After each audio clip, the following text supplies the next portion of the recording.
les gens du monde nous ont enseigné à l'école la théorie de l'évolution. Et pourtant, la Bible nous parle d'un Dieu qui a créé le ciel et la terre. Fait que là, on pourrait penser que tous les scientifiques ne croient pas en Dieu. Et pourtant, Nicolas Copernic, fondateur de la cosmologie héliocentrique, je suis obligé de le dire, ben lui, il a la foi en Dieu. Johannes Kepler, fondateur de l'astronomie physique, il croyait en Dieu. C'est des gens qui sont décédés aujourd'hui. Galilée, fondateur de la physique expérimentale. Je pense qu'on dit Galilée. Sir William Harvey, c'est un médecin physiologiste anglais, considéré comme un des pionniers de la médecine moderne. Lui, voici ce qu'il a dit. Nous reconnaissons Dieu le Créateur suprême et tout-puissant d'être responsable pour la création de tous les animaux et sa création et ses travaux pointent vers son existence. Toute chose vivante est confectionnée et ordonnée avec sagesse divine, unique et avec une habileté incompréhensible des plus remarquables. Ses attributs de perfection ne peuvent que se référer au Tout-Puissant. Amen. Wow! Hey, c'est quelque chose, là. John Reed, fondateur de biologie moderne. Isaac Newton, on le connaît, hein, la lumière. Louis Pasteur, ah oui, fondateur de la microbiologie. William Thomson Kelvin, fondateur de la thermodynamique. Et puis même Albert Einstein. C'est quand même étonnant tout ça, n'est-ce pas? Fait que la vérité, on va aller à l'autre plus loin. Mon Galilée.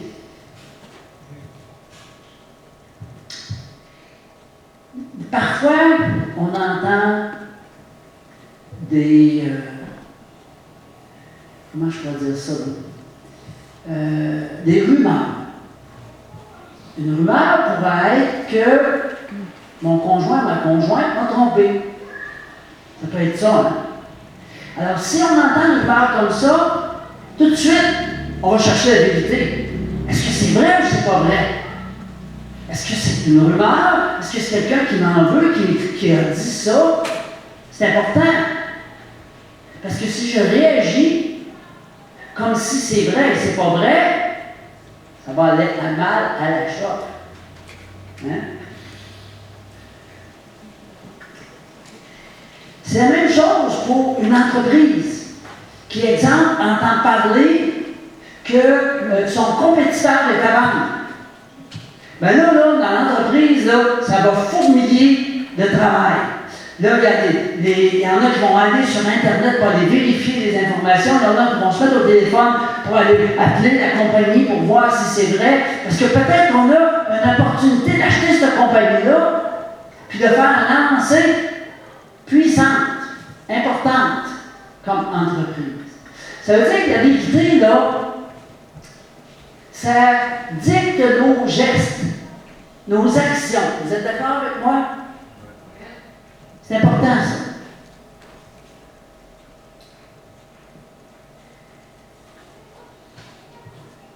Qu'est-ce que c'est la vérité? Qui dit vrai? Quels sont les faits? Fait que là, je vais vous proposer de choisir entre deux propositions. Ça va? Vous êtes là? Celle qui vous paraît la plus cohérente. La première. Jésus dit, je suis le chemin, la vérité et la vie. Jean 14, 6. René Descartes a dit, seule la raison humaine a la capacité de connaître et d'établir la vérité.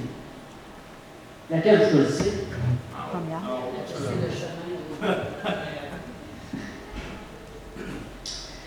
Vous savez, aujourd'hui, les gens agissent comme si chacun avait sa propre vérité. Pourtant, on ne parle pas d'une vérité. On parle de la vérité. Ce qui est très, très, très, très différent. Et cette question-là d'une vérité universelle à notre époque, C'est bien important. Parce qu'aujourd'hui, les gens se disent que toutes les religions se valent. Au fait, il n'y en a pas une qui est bonne, en passant. Le Seigneur veut avoir une relation avec nous, hein? Vous savez. Hein? On est dans un monde où refuser l'opinion de l'autre relève de l'intolérance. N'est-ce pas? Où les philosophies qui se veulent les arbitres de l'existence de Dieu en viennent à nier l'existence réelle de Jésus-Christ. Personnage pourtant qui est bien réel et qui est historique. C'est prouvé que Jésus-Christ a été sur la terre. Il y en a qui ont essayé de prouver que la résurrection c'était faux. Ils se sont plantés solides. Qui connaît le film d'enquête? Hein? En tout cas, ça vaut vraiment la peine d'aller écouter ce film-là. Ça s'appelle L'Enquête. On ne l'a pas ici, mais ça serait une autre chose qu'on l'ait. Amen. Soit Jésus-Christ a vraiment existé et qu'il est le Fils de Dieu, ou soit c'est le pire des mensonges, la pire escroquerie qui s'est jamais passée dans le monde. N'est-ce pas?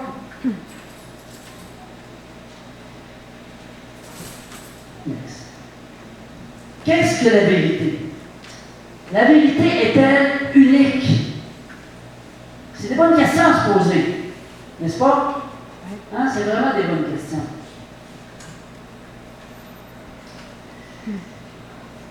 Donc, on peut vraiment se poser la question de l'unicité de cette vérité, car en réalité, elle impacte tous les domaines de notre vie. S'il y a une vérité, là, il faut la connaître. Ça devrait être notre priorité de chercher la vérité. S'il y en a une, moi, c'est ce que je crois. Et toi?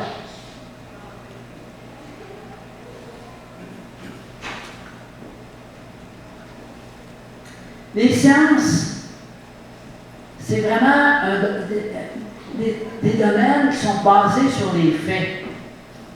Mais ils ne proposent aucune vérité universelle. Parce qu'elle évolue en permanence, reliant les acquis antérieurs au fil des découvertes. Vous savez, c'est souvent ce que ressentent, tu sais, les ingénieurs ou les docteurs. Il y a une certaine frustration parce que ce qu'ils ont appris quelques années plus tard, c'est plus ça. Là, on s'y prend différemment. Vous savez, au début, l'être humain pensait que la Terre était plate. Ce sera plate, hein?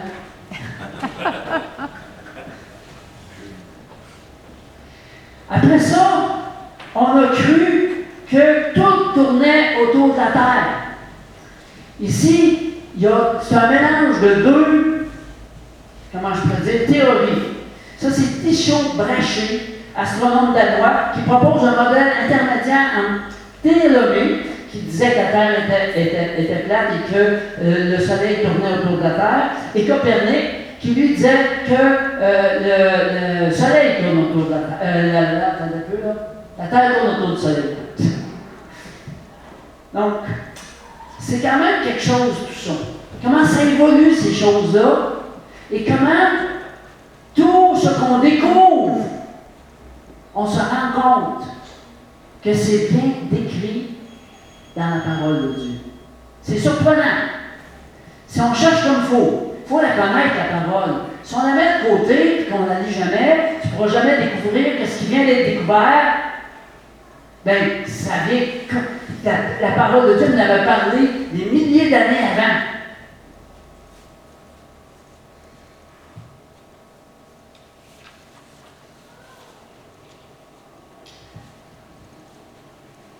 D'un autre côté, la Bible affirme une vérité universelle. Oui. Dans la Bible, là, on parle de une vérité. Une seule, révélée dans le texte, qui est la parole de Dieu.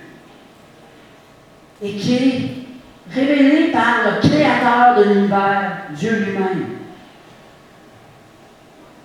Wow! L'accès à cette vérité-là procure en plus l'accès au salut par la révélation du Sauveur Jésus-Christ. Écoutez, il y a des gens qui ont étudié la Bible là, de façon mathématique. Et tout se tient du début à la fin. Tout, c'est tellement, mais tellement étonnant.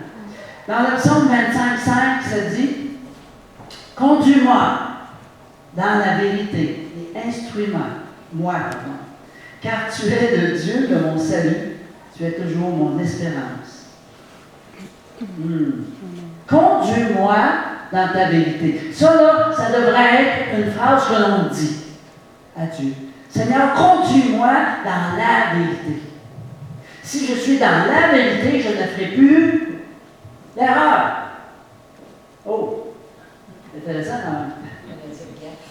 On ne fera plus de gaffe. Alléluia. Bonne nouvelle. Donc, cette vérité-là présentée dans la Bible se propose d'impacter notre vision du monde. Notre vision du monde va changer, je vous le dis. Mais aussi nos relations avec notre prochain. La forme, vous savez, les principes, notre conscience va changer, les principes dans notre tête vont changer. Un autre passage dans Néhémie nous dit « Tu descendis sur la montagne de Sinaï, tu leur parlas du haut des cieux, tu leur donnas des ordonnances justes, des lois de vérité et des préceptes et des commandements excellents. » Ce que je disais la semaine passée, on n'est plus sous la loi, on est sous la grâce. Mais la loi de Dieu, demeure les principes de Dieu. Et si tu aimes Dieu aujourd'hui, tu vas chercher à suivre ses principes. Les 10 commandements, ça reste actuel. Mais on ne le fait plus parce qu'on est coincé dans une loi, mais on le fait parce qu'on aime le Seigneur. Amen. Ça veut dire que la parole de Dieu est un guide. C'est quelque chose qui devrait être sur ta table de nuit. Tu sais, si tu t'en vas, tu vas mettre ton GPS avant de partir. Moi, tantôt, je m'en vais voir mon frère qui est dentiste pour me faire arranger quelques dents à Hall. Je vais mettre mon GPS parce que c'est loin un petit peu. Puis, des petites routes, les dernières. Pour me rendre à Montréal, ça va, mais après ça, ça va être plus difficile un petit peu. Et puis, j'aimerais avoir la meilleure route. Peut-être même éviter s'il y a des bouchons, s'il y a des places qui sont en réno, que ça va me retarder à en finir. Hey, mon GPS, il me dit tout ça. Est-ce que Dieu ne pourrait pas me dire pas mal plus que ça? Amen. Hein? C'est vrai. Des fois, il compte des mentis, Oui, ça c'est vrai. Dieu ne fera pas ça.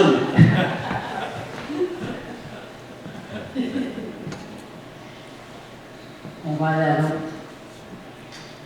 Sur le plan moral et spirituel, nous vivons dans un monde où la lumière de la vérité est tellement mêlée à l'obscurité de l'erreur que l'on tâtonne dans le crépuscule de l'incertitude. Vous allez dire ça, c'est pas Jean-Yves qui vient de pondre ça.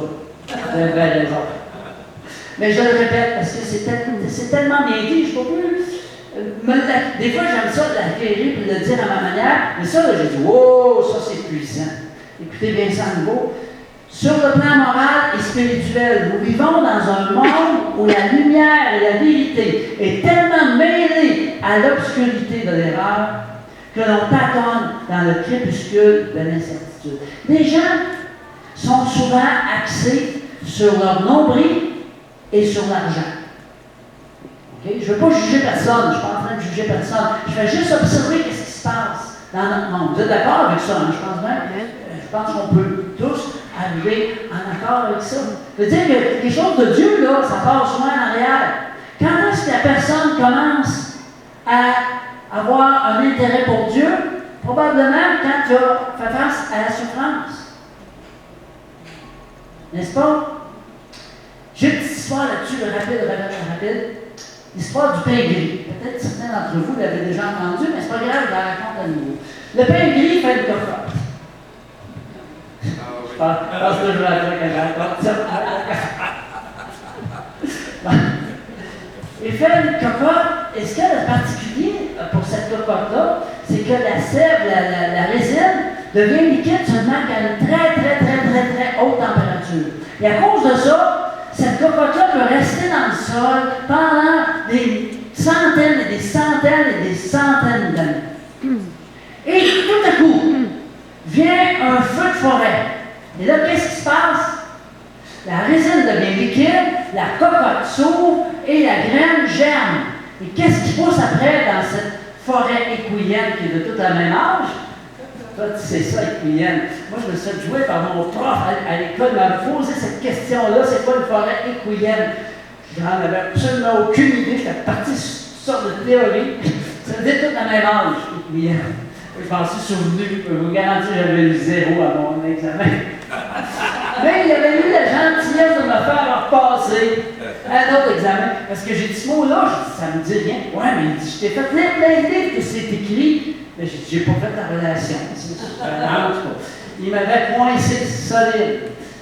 Mais bon, c'est ça. Donc, c'est tous les pains gris qui vont pousser. Donc, peut-être qu'on va semer quelque chose dans le cœur de quelqu'un, puis lorsqu'il fait face à une souffrance, à un feu dans sa vie, boum, ça va germer. Fait que ne nous décourageons pas. Amen? Alléluia. Donc aujourd'hui, la vérité, pour les gens, c'est ce qui leur plaît. Ça, c'est la vérité. Ça me plaît, c'est la vérité. C'est le même aujourd'hui. C'est vrai ou pas vrai? C'est ce qui plaît à notre cœur. Je dis, nous, je sais que vous, OK, c'est pas comme ça. En train de dire que c'est comme de même, là. Mais les gens autour de nous, notre société, c'est vrai pareil. Pour qu'une chose soit acceptée aujourd'hui, il ne faut plus nécessairement qu'elle soit vraie. Elle va convenir, d'autant mieux qu'elle sera facile et n'entrera pas en conflit avec notre manière de voir ou de faire. Vous savez, il y a des phrases qu'on entend de plus en plus. Ah, toutes les religions sont bonnes, pourvu qu'on le croit. Entendez-vous ça des fois? Hey, c'est-tu fatigant, ça? Moi, je leur dis, moi, je ne crois à aucune religion. Je ne crois à aucune religion. Là, ça les bloque un peu parce que là, ils disent bon, t'es quelle sorte de bébête, toi? Certains vont aller jusqu'à dire que la vérité ne met vérité que lorsqu'elle sert les intérêts. Hey, on est dans un monde de même, là.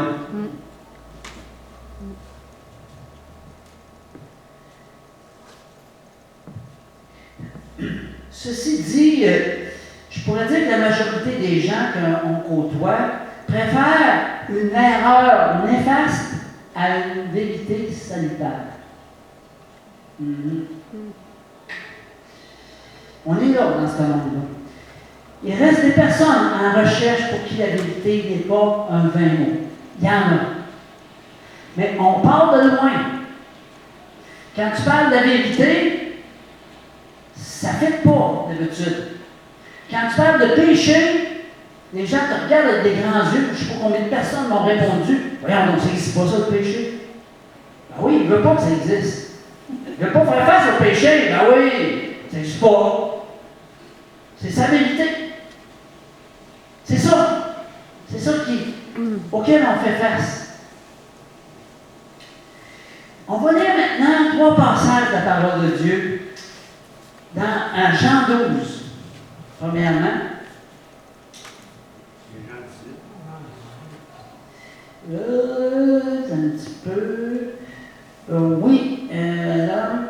Oui, c'est ça. C'est ça. Bon. Fait que le premier, au chapitre 18, justement, non, c'est parce que le numéro 12, c'était pour ma diapositive. Je me suis fait d'avoir ça, là. Oh, OK.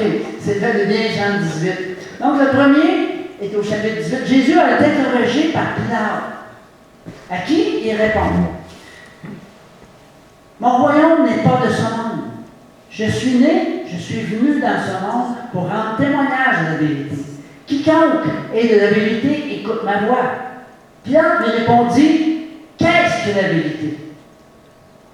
Le deuxième au chapitre 14, c'est une formidable déclaration. Jésus dit, je suis le chemin, la vérité et la vie. Et le troisième passage que j'aimerais qu'on s'attarde dessus, en 17-17, Père, sanctifie-les par ta vérité, ta parole est la vérité. Ça, c'est dans la prière sacerdotale, qui est l'une des plus belles prières de la Bible, dans Jean 17. Amen?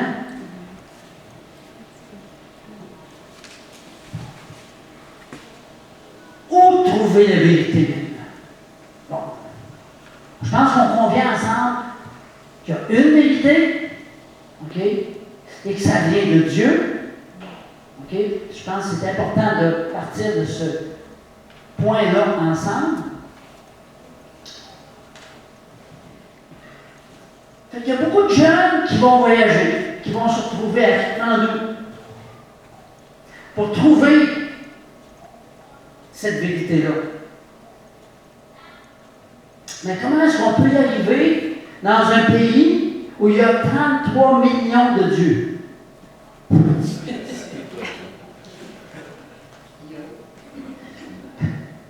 Il y a un engouement pour l'orientalisme, pour les religions orientales. Mais Bouddha, à la fin de sa vie, disait « Je cherche encore la vérité ». Ça veut dire qu'il ne l'était pas. Hein? Les gens de notre société disent « La vérité est en nous. Il nous faut la découvrir. » Ça vient de ce que nous apprenons, de nos expériences, mais pas de la Bible. On ne peut plus parler de la vérité, parce que chacun va avoir une vérité.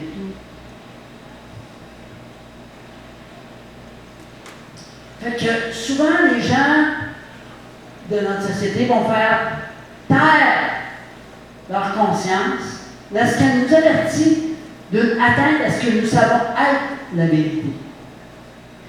Et on a aussi, tout doucement, pris l'habitude de substituer l'erreur à la vérité, le péché à la sainteté, la souillure à la pureté, et nous-mêmes à Dieu. C'est ça. Nous-mêmes, là, on est rendu dans notre société, chacun des petits dieux.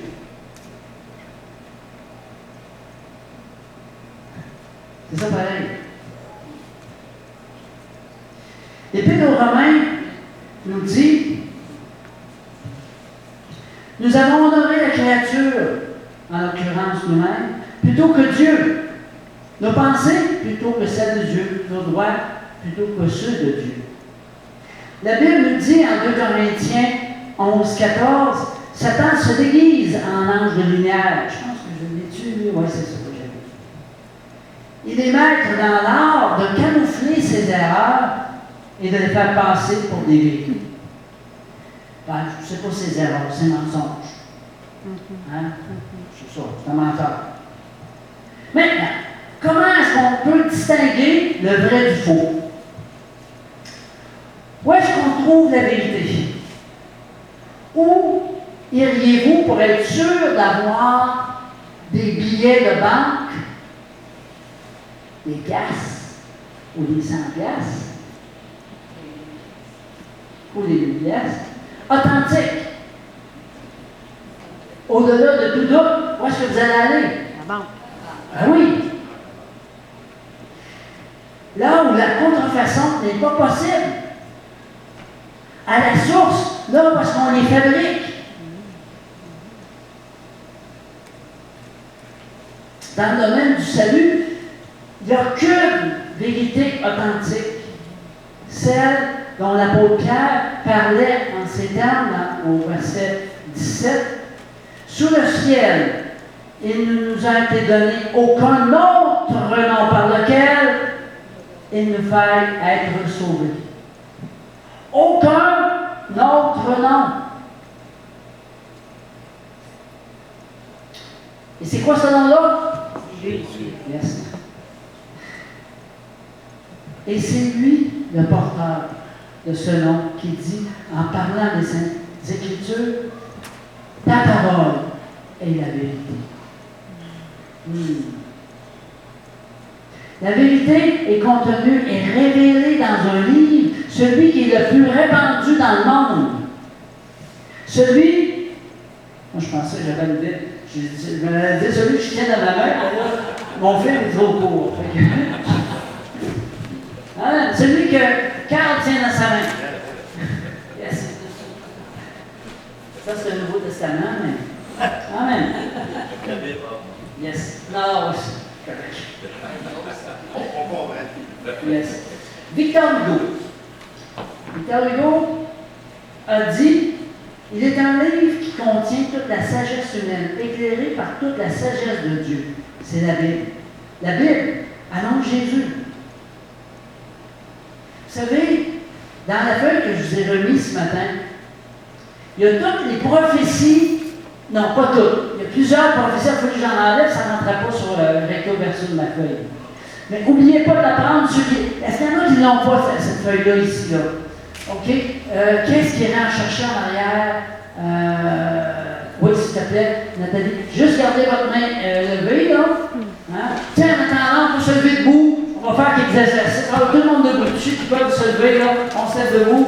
Alléluia, merci Seigneur. Merci Seigneur pour ta vérité qui est révélée à chacun d'entre nous. Et Seigneur, cette vérité devient vraiment importante à notre cœur. Merci Seigneur, parce que tu bénis chacun. Alléluia. Donc, ceux qui n'ont pas, c'est formidable parce que, là, vous pouvez vous rasseoir si vous voulez. C'est formidable parce qu'on a la prophétie qui a été déclarée des milliers d'années avant dans l'Ancien Testament, qui annonçait ce que Jésus était pour vivre. Donc, vous avez d'un côté la prophétie dans l'Ancien Testament et de l'autre part, ce qui s'est accompli à travers Jésus. C'est très, très, très puissant. Lisez-le. C'est vraiment génial, ce petit document-là. Ça fait longtemps que je voulais vous l'emmener. Fait qu'il y a plein de prophéties dans la parole qui ont été réalisées. C'est impossible d'avoir inventé ça. Impossible. Oubliez ça. Donc, la Bible nous révèle Jésus-Christ, qui a dit, parlant de lui-même, cette formidable prétention qui aurait été un blasphème de la bouche de n'importe qui d'autre. Je suis la vérité et le chemin de la vie. Nul ne vient au Père que par. Et là, c'est là qu'ils disent. Ouais, par Jésus. Ouais. C'est là qu'ils disent qu'on va au Père, qu'on va à Dieu par d'autres. Bien ici, la Bible ne serait plus la vérité. Vous êtes d'accord avec moi? Oui. On sait que la Bible est la vérité. Tout l'Ancien Testament a pourvu de préparer la venue du Fils de Dieu. Le récit de la création, le déluge, l'histoire des peuples en relation avec la nation juive, les prophéties à court, moyen et long terme sont autant de coups de pinceau qui forment l'arrière-plan, les décors, le portrait de celui qui, tout à coup, avec le Nouveau Testament, apparaît comme le Fils de Dieu, qui est la vérité incarnée, annoncée par les prophètes. Wow! Hallelujah! Amen. On va aller voir maintenant juste un petit passage ici, où est-ce qu'on voit l'annonce dans Zacharie, qui est dans l'Ancien Testament. Il sera vendu pour 30 pièces d'argent. Je leur dis, si vous le trouvez bon, donnez-moi bon salaire. Sinon, ne me le donnez pas. Et ils pesèrent pour mon salaire 30 pièces d'argent. Hey, écoutez là, c'est précis ça là. Wow! Qu'est-ce qui s'est passé dans Matthieu ici? Que voulez-vous me donner? Et je vous le livrerai. Ici, c'est Judas qui parle de Jésus, là, bien sûr. Et ils lui payèrent 30 pièces d'argent. Wow! C'est assez précis, merci, bonjour. Hein? Aïe, aïe, aïe.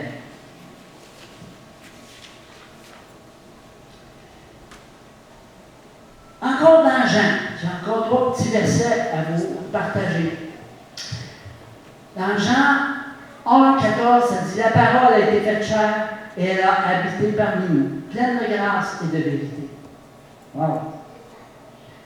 Ça veut dire que la parole de Dieu est la vérité, mais Jésus qui est venu sur la terre nous montre ce qu'est la vérité en action. Ce qu'est la vérité à travers l'être humain. Parce qu'il était pleinement humain et pleinement Dieu. Hey, c'est puissant, ça, là. Vous pouvez tomber en bas de votre chaise un matin. Jean 1,17 nous dit « La loi a été donnée par Moïse. La grâce et la vérité sont venues par Jésus-Christ. » Un autre verset qui en parle clairement, dans Jean 14,6, Jésus dit « Je suis la vérité. » Fait que, on comprend là que la vérité, ce n'est pas la propriété de tel gouvernement ou de telle religion qui en revendiquerait l'exclusivité, jusqu'à prétendre l'infaillibilité. La vérité, c'est une personne. C'est pour ça qu'on dit, ne suivez pas une religion, là. Si vous suivez une religion, là, non. Ayez cette relation-là avec le Seigneur. La Bible, c'est la vérité imprimée. Christ est le cliché. Tu sais, le die. Avant d'aller faire une impression, là, ils vont faire un die. Puis après ça, ils vont imprimer. Christ, c'est le die. Puis la parole de Dieu, c'est comme si c'était les feuilles imprimées. C'est intéressant comme comparaison, par exemple. Jésus a prouvé l'authenticité de sa personne, de sa mission, d'une façon inattaquable en disant à ceux qui le contestaient, sondez les Écritures, ce sont elles qui rendent témoignage de moi. C'est incroyable comment dans l'Ancien Testament, tout annonce Jésus. Chaque fois que je vois dans l'Ancien Testament, je trouve quelque chose qui ressort, qui prépare à Jésus. Wow! Donc, qu'est-ce que cette vérité-là qui se trouve dans la parole de Dieu et dont Jésus nous a montré l'exemple fait pour moi? Qu'est-ce que cette vérité-là peut m'apporter pour ma vie de tous les jours? Comment est-ce que je puis me l'approprier d'une façon personnelle? Dans 2 Thessaloniciens 2,13, ça nous dit, nous devons rendre continuellement grâce à votre sujet. C'est Paul qui parle aux Thessaloniciens, là. Parce que Dieu vous a choisi dès le commencement pour le salut, par la sanctification de l'Esprit et par la foi en la vérité. La foi en la vérité. Pas la foi en une vérité, pas la foi en n'importe quoi d'autre.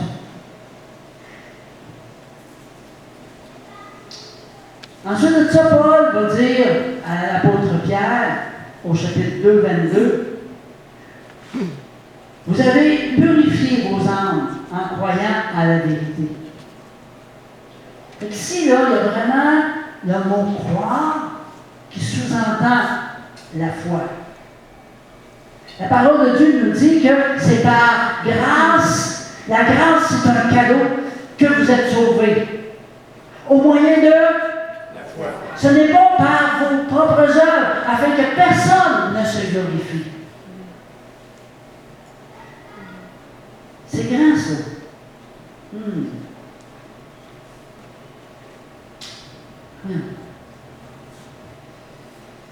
Alors, on peut se présenter devant le Seigneur ce matin, devant Dieu, devant Jésus, puis lui dire, regarde, le Seigneur, tout ce que j'ai, c'est mon cœur. C'est moi. Tout ce que j'ai, c'est moi. Qu'est-ce que le Seigneur va me répondre? C'est ce que je veux. C'est tout ce que je veux. Mais en même temps, c'est beaucoup de nous demander. Parce que on a tous un petit peu d'orgueil. On a tous nos manières de voir les choses.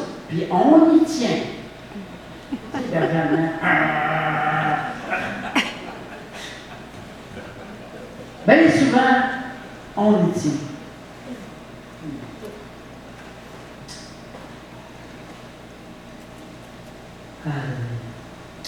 Fait que la vérité.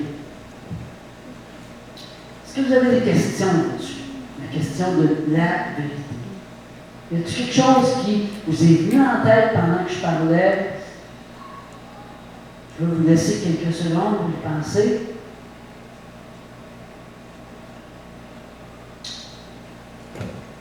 Fait qu'on comprend que la vérité, c'est vraiment révélé dans la Bible. Et révélé dans la vie de Jésus. C'est merveilleux parce que on l'a écrit et on l'a vivant. Et par son esprit qui habite en nous, nous-mêmes, on va faire des affaires et on va se dire, voyons là, comment ça que j'ai fait ça? Comment ça que j'ai dit ça? Hein? On n'a pas prévu ça, pas en tout. C'est l'esprit qui habite en nous. Wow! Et là, on va agir selon la vérité, sans même l'avoir prévu. Lisette. Ça n'a pas rapport avec la vérité, mais il y a une petite voix qui nous dit pose la question. Oui. Qu'est-ce que tu réponds à quelqu'un qui te dit c'est quoi la différence entre les catholiques et les croyants? Tu réponds quoi? Il y a beaucoup de réponses, je dirais. Il n'y a pas de différence entre les deux. Les deux sont dans l'erreur. Ouais, ok. Ben, ouais. Si on parle de religion, là, les deux sont dans l'erreur. Ce qui est important, c'est une question de relation. Je pense qu'il faut toujours revenir à ça. Parce que dans la tête des gens, le croyant, la plupart, ça se relie à une religion. Fait que, à cause de ça, je vais vers la relation tout de suite. Je sais pas si ça répond-tu? Ben moi, je répondrais, la religion est bonne, mais c'est le contenu de la vérité qui est pas bon. Ouais. C'est pas bonne. Ouais. C'est le contenu de ce qu'ils font qui vient que ça annule les affaires. Ben, c'est sûr que, comment je peux dire, la religion telle qu'enseignée dans la parole de Dieu, dans Isaïe 58, c'est de s'occuper des veuves, des orphelins. Tu sais, bon, mais on en parle dans la parole de Dieu, de la religion. Mais on a fait de la religion, dans notre tête à nous, une patente qui nous contrôle, carrément. Et c'est pour ça que je reviens toujours à la question de relation. Parce que dans une relation, les gens ne peuvent pas me contrôler. Je mets toute ma confiance en Dieu. C'est même pas Dieu qui me contrôle, c'est moi qui mets ma confiance en lui. Amen? Les religions, c'est une direction qui veulent. Oui. Ben, c'est une relation avec le Seigneur. Ouais. C'est une grosse différence. c'est vrai. Est-ce que j'ai répondu à cette question? Moi, Oui. La religion, c'est les œuvres qui vont sauver la personne, que les gens pensent. Mais les croyants, c'est la croix qui fait que la personne est sauvée parce qu'elle a cru que Jésus serait le sauveur. Par grâce, elle l'accepte sans faire d'œuvre. Mais parce qu'elle aime Jésus, Yes. elle va faire des œuvres. Amen. C'est important de comprendre ça, cet élément-là, Lisette, merci, de comprendre que, premièrement, on a une relation, et après, à travers cette relation-là, le Seigneur nous montre des œuvres bonnes qu'on doit faire. Ça, c'est bien important de comprendre ça. Parce que la plupart des gens font toutes sortes d'œuvres bonnes, mais ils n'ont pas cette relation-là avec Dieu. Ils vont faire des œuvres bonnes qui, eux autres, pensent bonnes. Mais c'est pas sûr que c'est bon. C'est ça. Est-ce qu'il y a d'autres questions? Oui? Tenez. C'est juste, c'est pas une question, mais me rapporter un peu à ce que vous expliquez. Lisette, Moi, j'ai eu la chance cette semaine d'annoncer un peu l'évangile à quelqu'un dont la famille vit vraiment une difficulté, quelqu'un de bien. Je suis en train d'échanger avec elle parce que j'ai prié, j'ai demandé au Saint-Esprit de m'écouter afin que je puisse lui parler véritablement de Jésus. oui. Il faut dire que le catholicisme, comme elle vient de le dire, la différence entre le catholicisme, je dirais, et les évangéliques ou ceux qui ont accepté Jésus, c'est que eux autres, ils ont les statuettes qui se prosternent devant. Or, la Bible dit dans Exode 20, tu ne te prosterneras point devant une statuette. Donc, ça veut dire quoi? Quelqu'un qui, pour le salut de ton âme, c'est me conseiller je vous conseille fortement Jésus-Christ parce qu'il dit je suis le chemin, la vie et la vérité. En Jean 10, il dit je suis la porte. Amen. Si quelqu'un entre par moi, il sera sauvé. Yes. C'est un peu plus long, mais je ne peux pas aller. Et encore, Jésus a opéré les miracles. Quand on voit on lit Matthieu 7, Matthieu 8, quand on va encore dans Jean 2, dans les noces du Cana, quand on va dans Jean 11, dans Jean 6, pourquoi les miracles que Jésus-Christ a opéré, il n'y a plus aucun autre Dieu qui a opéré ces miracles. Ça veut tout simplement dire qu'il est le véritable sauveur. Amen. Marie, elle, c'est la mère de Jésus, quelqu'un qu'on respecte bien, mais elle n'a pas reçu. Regardez lors des noces du Canaan. Elle a dit, faites ce qu'il vous dira. Ah, exact. C'était le seul. Elle a donné aux ordinateurs, faites ce qu'il vous dira, parce qu'elle croyait que son fils est quelqu'un, il a reçu une onction particulière. Amen. Donc il n'y a qu'un autre Dieu à part Jésus. Pour le salut de ton âme, pour être sauvé, pour la guérison, papa. Le papa malade, il combat l'esprit de la maladie au nom de Jésus. Amen. Amen. Amen. Il nous a donné le pouvoir, dans le petit verset 19, il nous a donné le pouvoir de marcher sur les serpents et les scorpions sur la puissance de Dieu. Amen. Donc on a l'autorité, on a le pouvoir dans le nom de Jésus par Amen. Amen. Voilà, c'est ça. Amen. C'est ça que nous avons. Amen, amen. Vous savez, le seul commandement de Marie, c'est ça. Faites tout ce que Jésus vous dit de faire. C'est le seul commandement que Marie a dit dans toute la Bible. Vous savez, des fois, quand les gens commencent à vous parler de Marie, ben, tu peux l'emmener là. Amen. Amen. On va se lever. Ben, en fait, y a-t-il une autre question? Je ne voudrais pas non plus couper personne. Amen. Alléluia, Jésus. Alléluia, Seigneur. On va faire une déclaration ensemble, vous allez la faire après moi. Je vais vous la lire avant, pour que vous fassiez une déclaration, vous ne savez pas ce que vous allez dire. OK, ça va-tu? Si vous êtes d'accord avec cette déclaration-là, on va la faire ensemble après. Ça va pour tout le monde? Ça dit, Seigneur, moi aussi, j'ai eu envers toi des hésitations. Je ne me suis pas toujours rangé franchement de ton côté. Je t'ai laissé à la porte de ma vie. Je te demande pardon. J'ai entendu ton appel aujourd'hui et je te laisse entrer dans mon cœur. Ô Dieu de vérité, je m'en range résolument de ton côté. Je crois qu'en ton Fils est la vérité et la vie éternelle. Et je me donne à lui sans réserve aujourd'hui. Tu deviens maintenant le premier dans ma vie et je suis deuxième. Merci Seigneur. Alors si vous êtes prêts à faire cette déclaration, je vais le dire lentement et vous allez le répéter après moi, pour ceux qui le veulent. Seigneur, moi aussi, j'ai eu envers toi des hésitations. Je ne me suis pas toujours rangé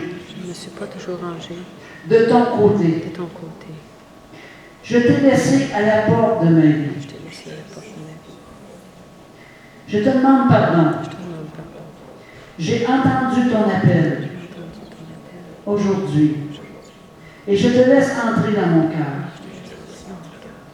Ô Dieu de vérité, je me range résolument de ton côté. Je crois qu'en ton Fils est la vérité et la vie éternelle. Et je me donne à Jésus à Jésus, sans réserve sans réserve, aujourd'hui. aujourd'hui. Seigneur, tu es le premier dans ma vie. Seigneur, tu es premier dans ma vie. Je te laisse la première place C'est sa première place. et je deviens deuxième. Et je deviens deuxième. Alléluia. Merci Seigneur. Alléluia. Merci Jésus. Merci Seigneur. Alléluia Jésus. Amen. Alors ceux et celles qui auraient besoin de prière, simplement vous avancez. On va prier avec la parole de vérité qui a une puissance extraordinaire dans la guérison, dans la guérison aussi de notre pensée. Les mauvaises choses qu'on a dans notre mémoire, dans la restauration de notre âme. Le Seigneur fait des grandes choses. Tu vis de l'anxiété, tu vis certaines craintes, certaines peurs. Avance-toi ce matin et je vais prier pour toi.